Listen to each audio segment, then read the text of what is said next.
ATE hit him with the click clack.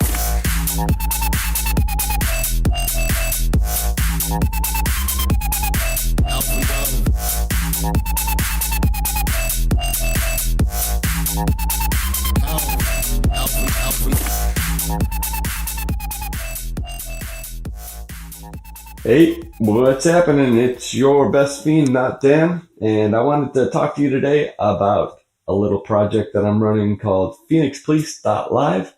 It's really just a web URL forwarder to the Phoenix Police Live radio scanner channel on YouTube. All it is literally just a very condensed, minimalist setup to decode the local municipalities, including the Phoenix Police Department, which runs on a P25 network. You may or may not have heard of P25, but I'll kind of explain it a little bit from a high level and take you through the gear that you might need to do this if you're finding yourself unable to hear your local police on the radio scanner that you have from Radio Shack or whatever company you may have bought your scanner from. So P25, it's a method of optimizing bandwidth and radio channels and all this stuff. But some of the more interesting things that it can do is almost create like a cellular provider. It's a really bad analogy for all this, but almost create like a cellular provider or a telephone company on what are traditionally just the frequencies that would just be wide open for police and ambulance, fire, whatnot. You can, like in the Phoenix area, our P25 network that runs the municipalities like fire, police, and all that, also run private companies, utilities like APS, the power company, Salt River Project or SRP, and a host of other different companies that are kind of like borderline government, but not really. It's kind of a weird little mix that they have on the specific network that I'm talking about. And then there's a couple other P25 networks in the area as well. There's two phases, phase 1 and phase 2. Right now, the Phoenix area is running a hybrid phase 1 and phase 2, which is good because phase 1 is much easier to listen to, and phase 2, I guess it doesn't really make a difference which phase it's on. It matters what type of encryption they're using. Luckily for us, the Phoenix Police Department has decided that transparency is a good thing, which it is, and have given us at least limited access to hear calls. We, as citizens, are not by default given access to car-to-car traffic and some other things like tactical operations, things like that. But we do have access to the dispatch to the cars and the car dispatch, which is honestly, that's a pretty decent amount right there.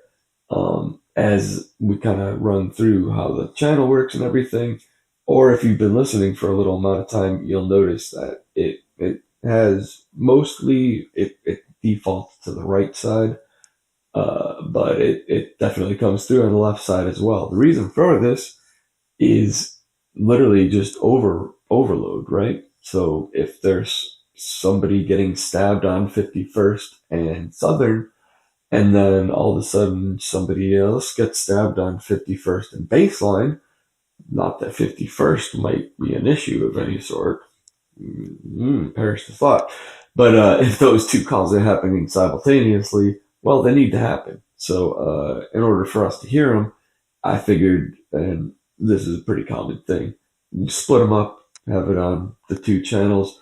Some people, in fact most, like the dual channel thing.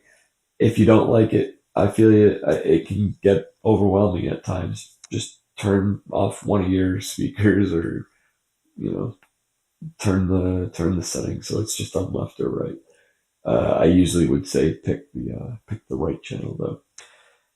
Excuse me, left. Left is the one it defaults to. Make sure you don't screw that one up. Anyways, so that kind of gives you an idea of the type of network we're listening to, but why can't we listen to it on the scanner? And the answer is really pretty straightforward and easy and kind of dumb. It's just that scanners haven't been popular enough for R&D, and it's really 3 or 4 companies, I think, maybe less. It might actually only be 2 companies, and they kind of have different brands.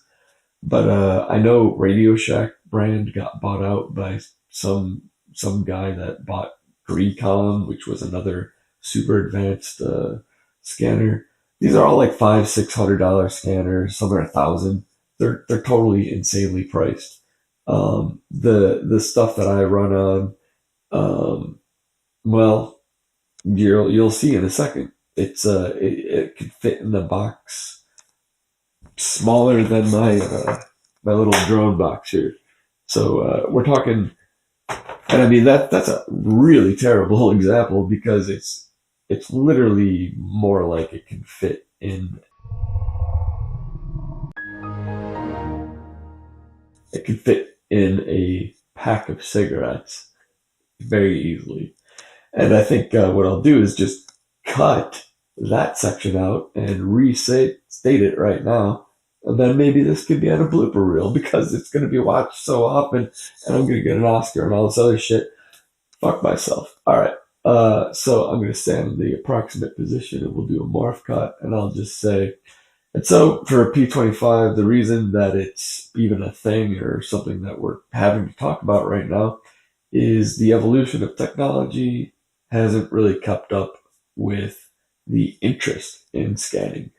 Scanning's always kind of been a niche thing anyways. I mean, obviously newsrooms are interested in radio traffic from the police and whatnot, but citizen interest has waned over the years, unfortunately, for whatever reason. And so there's not really a lot of demand to build newer devices that can handle the kind of complex operations that are required to track the channel hopping, the just everything that's involved with P25 trunking. And so instead of spending $500 to $1,000 on a scanner capable of doing these things, you can just buy 2 $30 dongles, hook it up to a laptop or a netbook or even a Raspberry Pi. I think you can do these days, and essentially have your own scanner that you built, which is kind of cool in itself, right? You get to say you built your own radio scanner, and really the footprint of it's not much bigger than a pack of cigarettes or maybe 2, and you get to hear everything that you were missing out on previously without spending $1,000. Let me give you an idea of why this is more cool than it sounds by me blathering on about it, though.